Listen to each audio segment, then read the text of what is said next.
ನಮಸ್ತೆ, ನಾನು ಸ್ವಾಮಿ ಮಾತಾಡ್ತಾ ಇರೋದು ಶ್ರೀಕಂಠೇಶ್ವರ ಪ್ರಾಪರ್ಟೀಸಿಂದ. ನೋಡಿ, ಒಂದು ಲ್ಯಾಂಡ್ ಬಂದೈತೆ, ರೆಡ್ ಸಾಯಿಲ್, ತುಂಬ ಚೆನ್ನಾಗೈತೆ.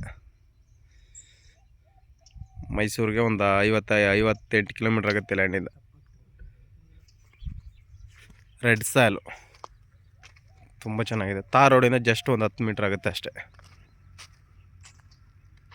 ಟೀಕೆಲ್ಲ ಇದೆ, ಒಂದು ಬೋರ್ವೆಲ್ ಸಿಗುತ್ತೆ.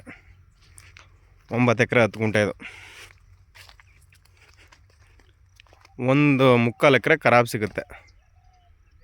ಒಂದು ಬೋರ್ವೆಲ್ ಇದೆ, ಮೋಟ್ರ್ ಬಿಟ್ಕೋಬೇಕು. ನೋಡಿ ಯಾವ ಥರ ಇದೆ. ಟೀಕೆ ಸುಮಾರು 80 ಟೀಕಿದೆ. ಸೂಪರಾಗಿದೆ ಜಾಗ ಮಾತ್ರ.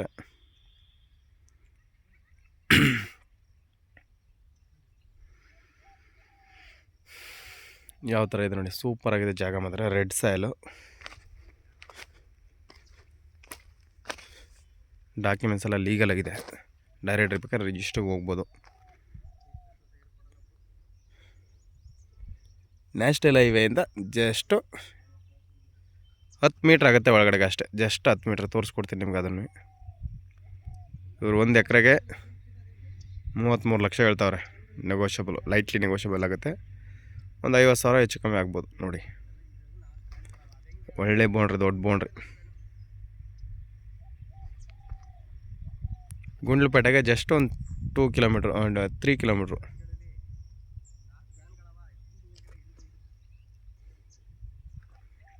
ವೀಡಿಯೋದೆಲ್ಲ ಫುಲ್ ತೋರಿಸ್ಕೊಡ್ತೀನಿ. ಟೀಕೆ ಸುಮಾರು. ಆಮೇಲೆ ಕಾರ್ನರ್ ಪ್ರಾಪರ್ಟಿ ಬರುತ್ತೆ, ಅಕ್ಕನರ್ ರೋಡ್ ಬರುತ್ತೆ, ಬರುತ್ತೆ ರೋಡು. ತುಂಬ ಚೆನ್ನಾಗಿದೆ. ಬಸ್ಸೆಲ್ಲ ಮಾಡಿಸ್ಕೊಡೋಣ ನೀವು ತೊಗೊಳೋಕ್ಕಿಂತ ಮುಂಚೆಗೆ. ಶ್ರೀಕಂಠೇಶ್ವರ ಪ್ರಾಪರ್ಟೀಸಿಂದ ಡಾಕ್ಯುಮೆಂಟ್ಸ್ ನಿಮ್ಮ ಲಾಯರ್ ಏನು ಕೇಳ್ತಾರೆ ಆ ಡಾಕ್ಯುಮೆಂಟ್ಸ್ ಎಲ್ಲ ಒದಗಿಸ್ಕೊಡೋ ಜಾಗದ ನಮ್ಮದು. ಒಂದು ಸಿಂಪಲಾಗಿ ಒಂದು ಲೇಬರ್ ಸೆಟ್ ಇದೆ. ಇದ್ರಲ್ಲಿ ಏನಪ್ಪ ಇದೆ ಅಂದರೆ 1.25 ಎಕರೆ ಖರಾಬ್ ಬರುತ್ತೆ. ಖರಾಬ್ಗೆ ಏನು ಅಮೌಂಟ್ ಇಲ್ಲ. ಅಲ್ಲಿ ಕಾಣ್ತಾ ಇದೆಯಲ್ಲ, ಅದೇ ಮೇನ್ ರೋಡು. 45 ಅಡಿ ರೋಡ್ ಬರುತ್ತೆ ಅದು. Thank you for watching. ಧನ್ಯವಾದ. ಶುಭ ದಿನ.